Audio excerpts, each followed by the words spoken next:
Salut à tous et bienvenue en ce jour sur le web radio intercontinental de l'information sucrée. Je suis Patrick Info-Nous. Vous avez bel et bien en ce 16 vendredi 16 mai 2025 sur le Canal Presse sur l'actualité et l'information. L'actualité qui bat son plein du côté de la Gambie. Les autorités gambiennes ont publié dimanche la liste des biens appartenant à M. Jammeh. Leur valeur est estimée à 300 millions de dollars. La gestion de la mise en vente des biens appartenant à l'ancien dictateur gambien a fini de susciter une polémique amenant l'Assemblée nationale à voter la création d'une commission d'enquête parlementaire. Celle-ci va se pencher sur la vente et la cessation des biens présumés mal acquis de l'ancien président Yahya Jammeh. Allez lire dans le détail sur Patrick Info-Nous et restez des nôtres. Les raisons pour lesquelles les polémiques ont suscité le plein du côté de la Gambie. L'actualité qui bat son plein du côté du continent du 137 dans la capitale politique, c'est à Yaoundé. Un accident, la tragédie accident s'est produit ce jeudi 15 mai 2025 à la nationale 10 entre Yaoundé et Ayos Bodis. C'était hier.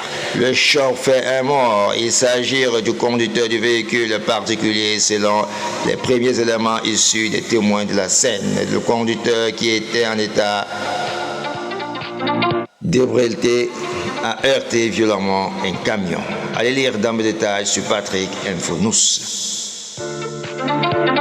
L'actualité qui bat son plein du côté de l'Ukraine. Le président ukrainien est arrivé ce jeudi en Turquie pour participer ou pour parler de paix entre Kiev et Moscou à Istanbul. Mais de son côté, le président russe n'a pas fait le déplacement. Jeudi 15 mai 2025, le président ukrainien Vladimir Zelensky a annoncé d'avoir une délégation officielle à Istanbul pour participer à des discussions de paix avec la Russie, alors que lui-même est resté à Ankara en raison de l'absence de Vladimir Poutine. Allez lire les raisons pour lesquelles Poutine ne s'est pas prononcé pour ces crises de négociation de paix en Turquie.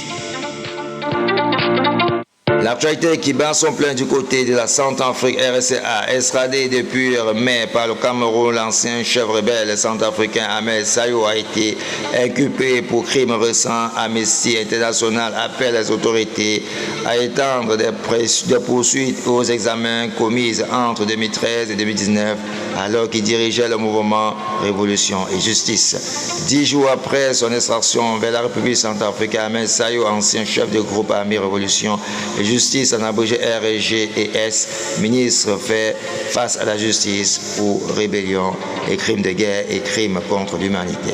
Allez lire dans le détail sur Patrick Info-Nous et restez des nôtres pour l'actualité intercontinentale.